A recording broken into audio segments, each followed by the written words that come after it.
Oui.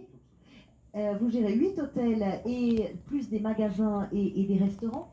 Est-ce que c'est particulier d'être hôtelier à Lourdes? J'imagine que oui. Alors oui, tout à fait. C'est particulier au sens où d'abord, finalement, on accueille le client, je dirais, en cohérence avec le message de Lourdes. Cette humanité, cette fraternité, elle est très présente, très importante. Alors ça se traduit de différentes manières. Par exemple, avec nos collaborateurs, on veille à être en harmonie avec le message. Quand ils commencent leur premier jour de travail, pour les nouveaux, on les amène au sanctuaire, on leur fait découvrir le lieu, on leur fait découvrir l'histoire, de manière à ce qu'ils puissent prolonger le message dans leur service quotidien. Donc ça, c'est le premier point. Le second point, c'est l'international. Ouais. Ici, 75% des clients sont étrangers. Et donc, il nous faut gérer avec des clients qui viennent de toute l'Europe, mais aussi du monde entier, que ce soit du Pacifique, de l'Asie, d'Amérique du Sud, d'Afrique, des États-Unis. Il nous faut adapter nos langues, nous adapter à leurs habitudes de vie, à leur consommation de nourriture, leurs repas.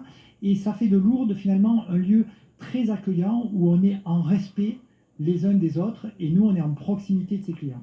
Et puis, troisième élément, c'est que les hôteliers en général ici, c'est des familles locales qui sont investies dans ces métiers de l'accueil, qui sont investies dans la cité et qui sont investies dans le travail auprès du sanctuaire. Et donc ça, c'est vraiment différent d'ailleurs. Alors aujourd'hui, vous traversez évidemment une crise. Comment vous voyez l'avenir?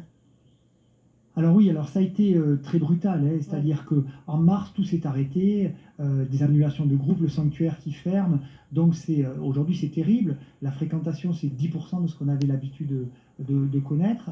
Aujourd'hui, Du personnel au chômage partiel chez beaucoup, vous? Voilà, et donc on est très triste pour ça, parce que Ça redémarre un peu? Alors bien sûr, ça redémarre de mieux en mieux, et tous les jours ça augmente depuis juin.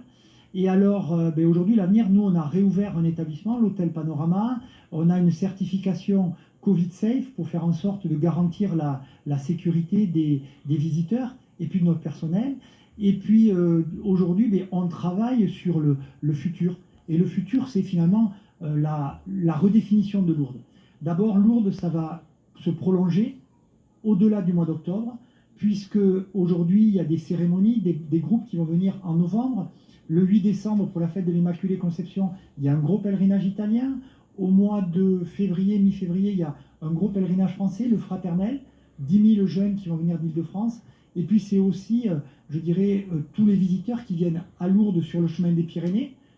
Aujourd'hui, des pratiquants, des sportifs, des pratiquants du vélo qui viennent, se rappelant que le Tour de France est arrêté ici et qui reviennent vivre ce moment-là. Donc c'est tout ça à redécouvrir ensemble, tous unis. Alors il y a l'hôtellerie qui repart un petit peu, ça redonne de l'espoir. Il y a les transports aussi, l'avion notamment, puisque pour certains c'est le seul moyen de se rendre. Je pense à la compagnie aérienne Albastar